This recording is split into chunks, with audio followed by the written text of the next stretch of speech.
നിങ്ങളുടെ bank account നിങ്ങളുടെ സ്കില്ലിന്റെ ഒരു റിഫ്ലക്ഷനാണ്. കൂടുതൽ സമ്പാദിക്കണമെങ്കിൽ കൂടുതൽ സ്കില്ല് വർദ്ധിപ്പിക്കേണ്ടതുണ്ട്. കൂടുതൽ പണം സമ്പാദിക്കാനായിട്ട് ഒരു ഫാൻസി ആയിട്ടുള്ള ഡിഗ്രിയോ വർഷങ്ങളുടെ പരിചയമോ ആവശ്യമാണെന്നാണ് മിക്ക ആൾക്കാരും കരുതുന്നത്. എന്നാൽ സത്യം, ലാഭകരമായ കഴിവുകൾ നമുക്കിടയിൽ തന്നെയുണ്ട്. നിങ്ങൾക്ക് അവയെ കണ്ടെത്തുവാനായിട്ട് കഴിയുന്നില്ല എന്നുള്ളതാണ്. ഒന്ന് ആലോചിച്ച് നോക്കൂ. ആൾക്കാര് നിങ്ങളോട് സഹായം ആവശ്യപ്പെടുന്ന എന്തെങ്കിലും ഒന്ന് നിങ്ങളിലുണ്ടാവും. ചിലപ്പോൾ അതൊരു കണ്ടന്റ് റൈറ്റിംഗ് ആയിരിക്കാം, എന്തെങ്കിലും ഒരു എഡിറ്റിംഗ് കാര്യങ്ങളായിരിക്കാം, മാർക്കറ്റിംഗ് ആയിരിക്കാം, എന്തെങ്കിലും ഒരു പ്രോബ്ലം സോൾവിംഗ് ആയിരിക്കാം. ആൾക്കാര് പണം നൽകാൻ തയ്യാറാണ്. ഒരു സ്കില്ല് ആണ് നമുക്ക് വേണ്ടത്.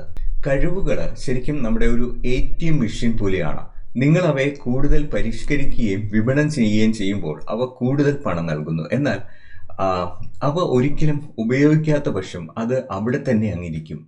ഈ നിമിഷം ഒന്ന് ആലോചിച്ച് നോക്കുക. നിങ്ങളുടെ ഉള്ളിലെ നിങ്ങൾക്ക് പണം വർദ്ധിപ്പിക്കാൻ സഹായിക്കുന്ന എന്ത് സ്കില്ലാണ് നിങ്ങളിലുള്ളത്? ഒന്ന് ചിന്തിച്ചു നോക്കിയിട്ട് ഇവിടെ കമന്റിൽ അറിയിക്കുക. എന്താണ് നിങ്ങളെ മുന്നോട്ട് കൊണ്ടുപോകുന്ന ആ ഒരു സ്കിൽ?